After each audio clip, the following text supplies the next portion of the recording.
and welcome to my channel. If you're new here, my name is Rusty, and this is my channel where I talk about my favorite movies, mostly horror, and my favorite music, mostly metal. And I thought I would drop a couple of album reviews while I wait for a couple of movies to come in that waited till the end of December to be released, and I need them for my top list. But in any event, yes, we are going to talk about the album. These are a couple of new albums that I've gotten recently. We're going to talk about Bush, The Art of Survival. I have not been as excited or hyped up for a new album in a long time after The Kingdom, which was phenomenal. I was so hyped to have this come out. Now, Bush is an interesting story. I fell in love with Bush immediately when they first came out with their first album, Everything's In. It was so unique and interesting for the time. I also, of course, fell in love with him. I was actually at their show in Woodstock 99, which is one of my happiest memories, to be at Woodstock 99, because that was a fantastic show, except Linkin Park. That caused a little trouble. But other than that, that show, I have the DVD from that show. And yeah, so I love Bush. Now,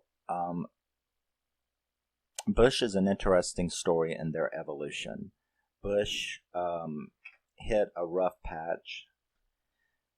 Let's see if we can do this without getting too negatively personal. But the worst thing that ever happened to Bush and the worst thing that ever happened to Gavin was fucking meeting Gwen Stefani. I hate the bitch. And it's not just jealousy. You know, I admit to being that way.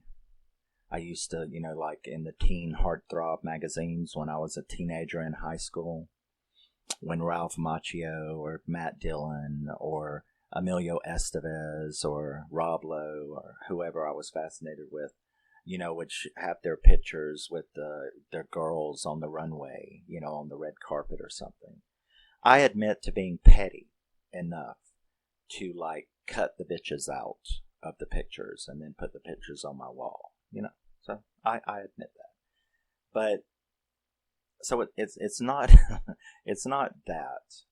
It's that Bush changed after he met Gwen Stefani. Their music got very pop radio. Their music got very tame, bland, boring, generic. The last couple of albums before he dissolved the band were not well received. They weren't really liked very much by the fans. They didn't have the edge, the grunge. They didn't have really anything. And so, in my opinion, that occurred when he got with Gwen Stefani. So that was the worst thing that happened to him, in my opinion, and the worst thing that happened to Bush, in my opinion. Then, two of the best things that ever happened to Bush and Gavin, and I don't mean to make light of his heartache, but the two best things that ever happened to Bush was when he got that bitch out of his life, when Gwen Stefani was gone. He dissolved Bush, and then the second best thing, or actually probably the first best thing, the second best thing was getting rid of that bitch. The second thing would have been he developing a very close relationship with the lead singer of Helmet. Now, I love Helmet. Helmet has always been another of my favorite bands of this genre. And he developed a really close relationship with the lead singer of Helmet. And after he dissolved Bush, members of Helmet and him created a new band called The Institute. Now, The Institute was a return to Gavin making music after the dissolution of that shit show known as Gwen Stefani. So, what was interesting about it is that the lead singer of Helmet produced this album, and you can hear Helmet all over this. It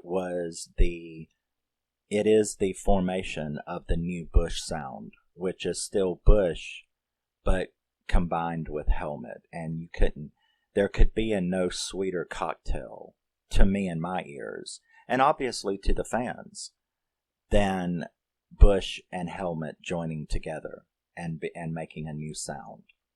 So I love the Institute album. You can still hear a little bit of what caused Bush to go downhill, but the album is mostly this new Helmet sound. Now, what Helmet brought to Gavin was they took the Bush sound and they added the Helmet, which is repetitive power chords, distortion, but to the right level. And that's what Helmet was famous for. The distortion that was pitch perfect, not too much, not too little. Repetitive power chords that keep you headbanging. And so yeah, the Institute was fantastic. So everybody that I know who was very, very pleased with this melding of sounds was blown away when The Kingdom came out. When it was announced that he was doing the song for John Wick, and everybody heard it, I heard it, everybody heard it, they were like, oh my fucking God, what is that? It was Bush, but it was Bush plus. It was Bush mixed with Helmet, and so he reformed Bush, and the guitarist from Helmet joined with Gavin permanently. So you had a permanent Helmet influence, along with his continued relationship with the lead singer of Helmet, and this new sound. It sounded like Bush. It sounded like the old Bush with something extra, and that extra was Helmet. So that led us up to The Art of Survival. And I saw it posted so many times. It was like, keep this going, please, Gavin, keep this going, because the Kingdom was extremely popular, extremely super selling. The tour sold out. It was highly charted. You could hear the songs from it on the radio all the time on their Harder Edge shows. So everyone was like, is Bush back? Are they going to stay this way with this new sound? And that brought us to The Art of Survival. Now, The Art of Survival was released, a couple months ago? 2 months ago? And it starts out with Heavy is the Ocean. That's track number 1. From the second that came on with its grinding guitar, with its typical Helmet repetitiveness, and Gavin's wonderful lyrics, it blew me away. The second track is Slow Me, which is also continues the thing. Each one of these songs are very individual, but yet they share this. They do not stray. See, the problem with the Institute was that a couple of the songs, just a couple, strayed from the formula. But The Kingdom, it all stayed the same. Art of Survival, it all stays the same. Slow Me is a fantastic song. More Than Machines is the first single, which you may have heard. A very political song. There is a lot of politics in this album, which I like. But More Than Machines, which is a very anti, 1984 government control kind of deal. I really love that song. May Your Love Be Pure is the fourth track. That is fantastic. Shark Bite is track number 5. Now, Shark Bite is very hard.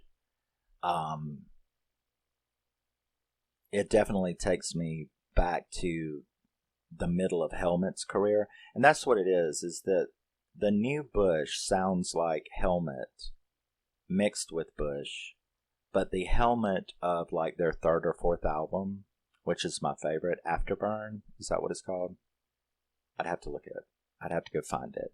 I should have got it for this, but I didn't. But it sounds like that album. Exactly What You Wanted is my favorite song from that album, and it's also my favorite Helmet song of all time. This, Exactly What You Wanted would fit perfectly on this album. But May Your Love Be Pure, and then Shark Bite. Human Sand is probably my second favorite song. That's track number 6. God, that song is fantastic. It reminds me of Quicksand. Quicksand is my favorite song from The Kingdom.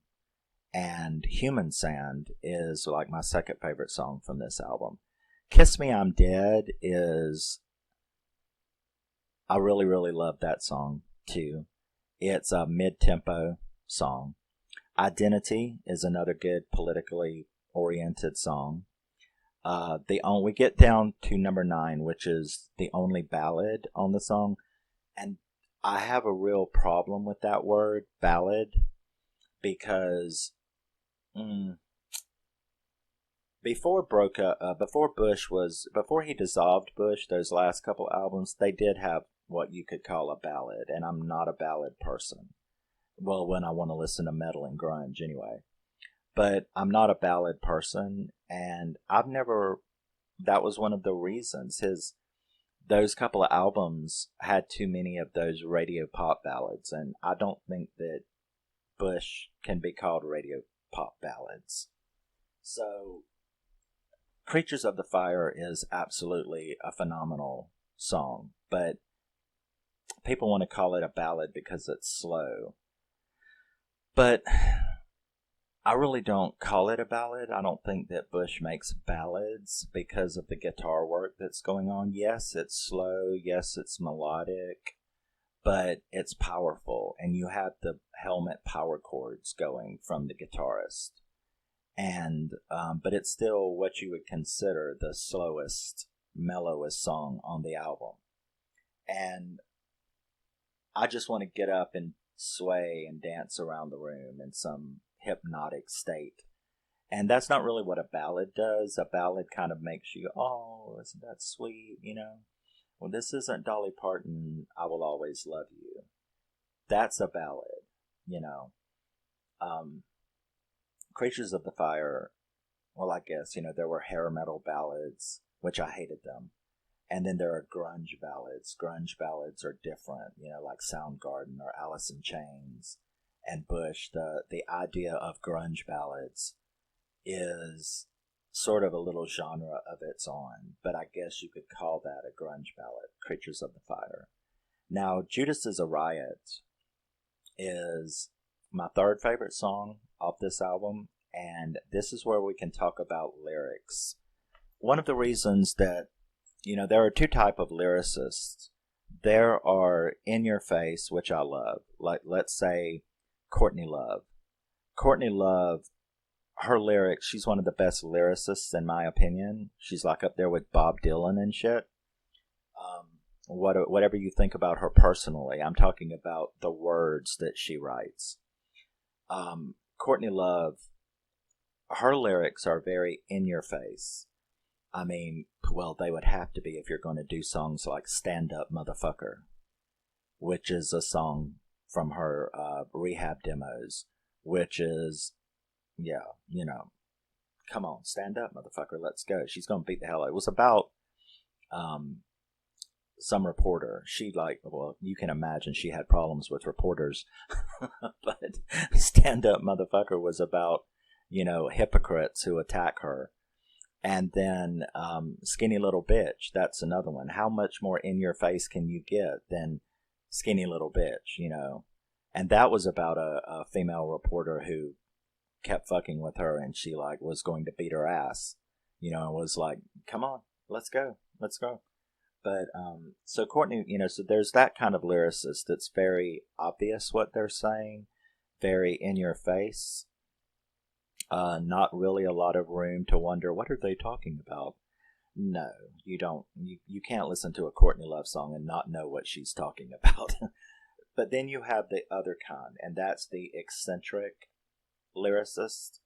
Think Kate Bush, Stevie Nicks, Tori Amos, Fiona Apple. People that write in metaphor and analogy, and you have to stop and really, well, like Stevie Nicks always, well, she's got it in one of her songs, right? She says, you have to read between my lines.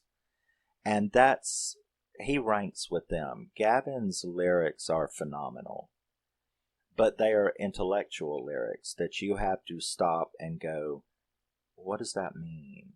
And then you think about it and you go, oh, wow, I see what he's saying. And it's interesting the words that he chooses to get those points across.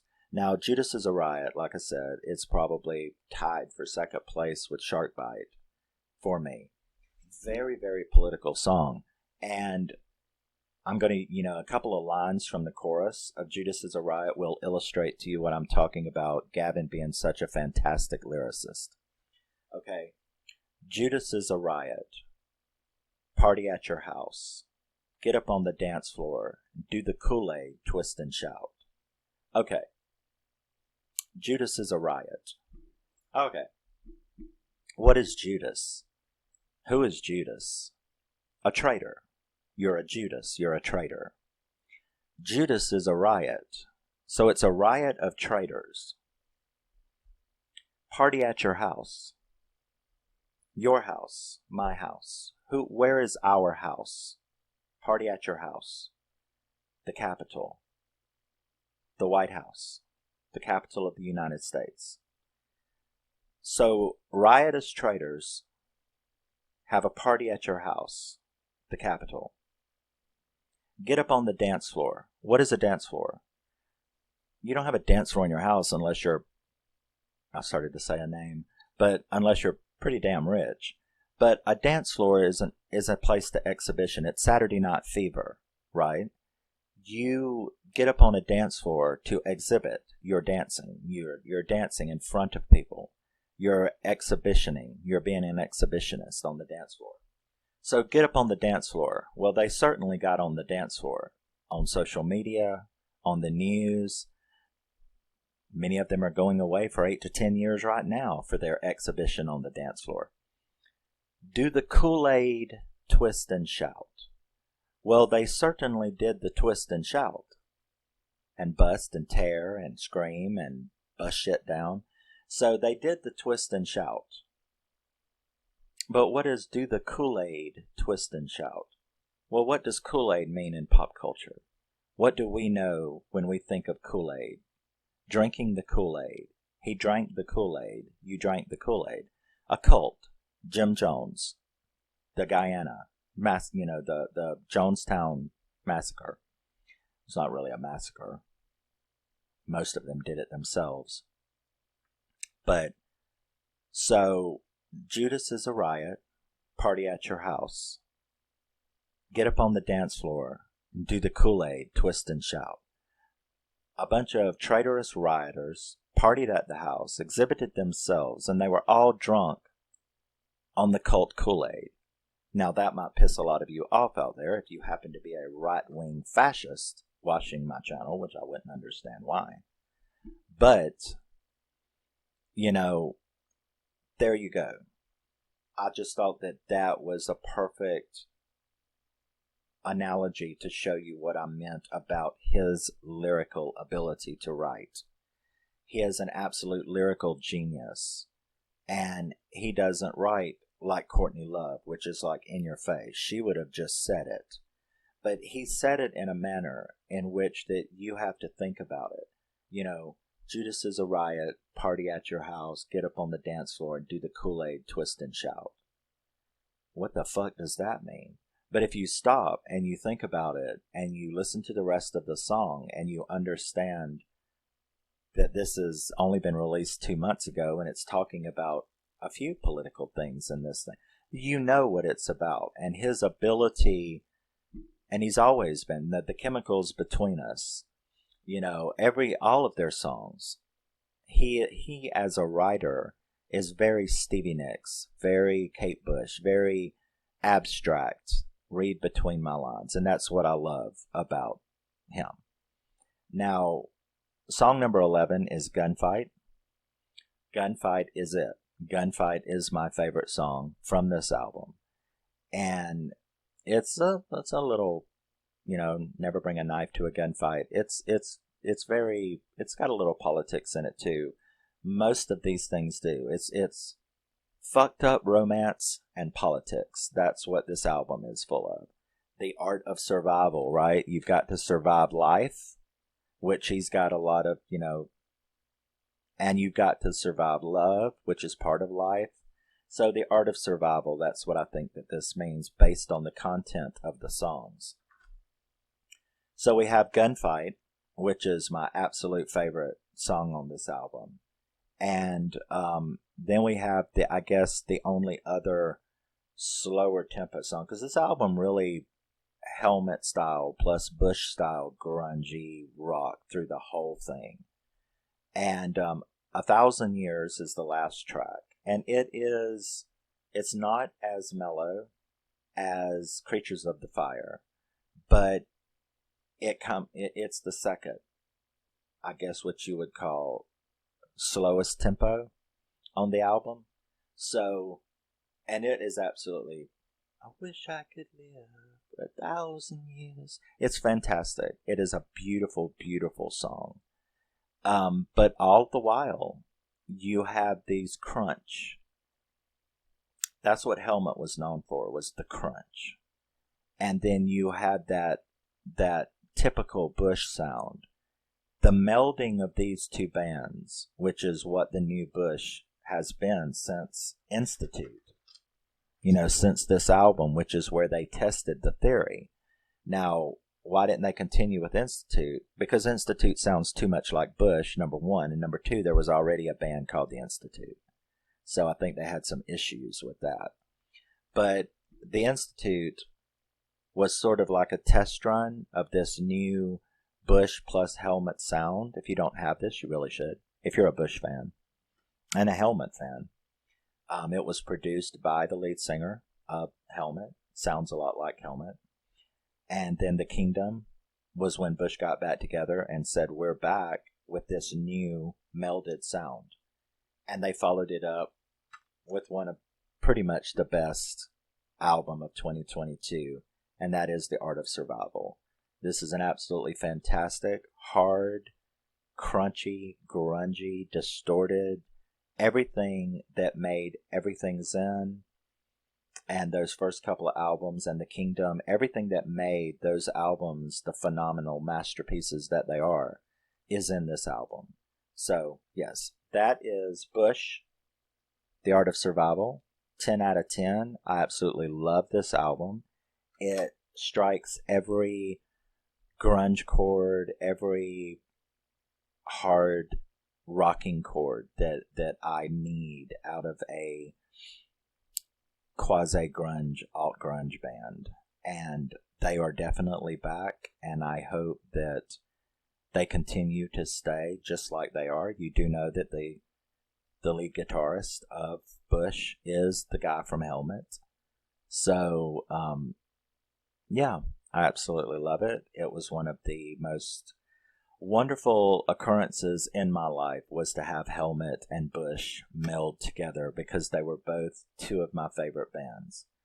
And of course, the other one was for Gwen Stefani to get the fuck out of his life, because that's what we all needed that to happen, to have this and The Kingdom and Institute.